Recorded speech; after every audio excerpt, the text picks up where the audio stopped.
Alors, bonjour à tous et à toutes. Aujourd'hui,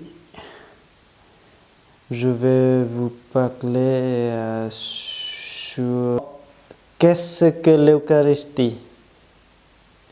Avant de commencer à découvrir l'histoire de l'Eucharistie au cours des siècles, il est nécessaire de repérer les mots utilisés pour désigner l'Eucharistie.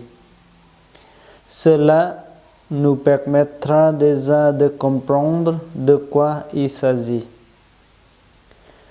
D'abord, le terme Eucharistie n'est apparu qu'à l'époque d'Ignace d'Antioche. Au sens propre, le mot grec Eucharistia signifie reconnaissance, gratitude. C'est au cours d'une prière d'action de grâce que Jésus institua l'Eucharistie pendant le dernier repas, pris avec ses disciples la veille de sa mort. La richesse inépuisable de ce sacrement s'exprime dans les divers noms par lesquels nous désignons. Chacun de ces noms en évoque certains aspects. Ainsi, nous l'appelons l'Eucharistie parce qu'il est action de grâce de Dieu.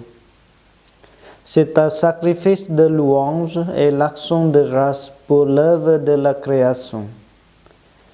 Dans le sacrifice eucharistique, l'œuvre de la création entière aimée de Dieu est présentée au Père, c'est-à-dire tout ce que Dieu a fait de bon, de beau et de juste. Dans cette petite hostie ronde est offert l'univers entier. Saint Paul emploie l'expression le repas du Seigneur parce qu'elle est associée au repas que le Seigneur a partagé avec ses disciples la nuit avant sa passion. Et parce que l'Eucharistie anticipe le banquet des noces de l'agneau dans la Jérusalem céleste.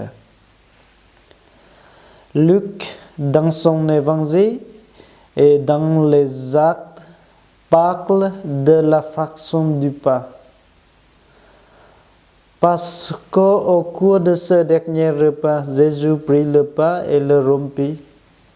Ce faisant, il signifiait que toutes les personnes qui mangent l'unique pain rompu, le Christ entre dans communion avec lui. Faire le coupe d'action de grâce que nous bénissons n'était pas communion au sang du Christ. Le pain que nous rompons n'est-il pas communion au corps du Christ? La multitude que nous sommes est à son corps, car nous avons tous part à son pain. À propos de l'Eucharistie, nous employons aussi l'expression mémorial de la passion, de la mort, de la résurrection du Seigneur.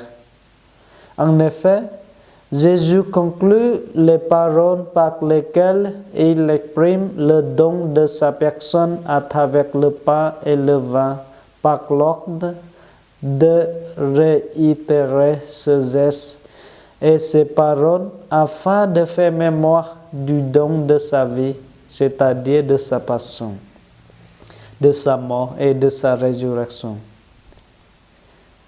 Il ne s'agit pas là d'une commémoration, mais de rendre contemporain ce don de sa vie. C'est aujourd'hui que Jésus se donne par amour pour nous. Et ceux qui célèbrent l'Eucharistie communient à ce don.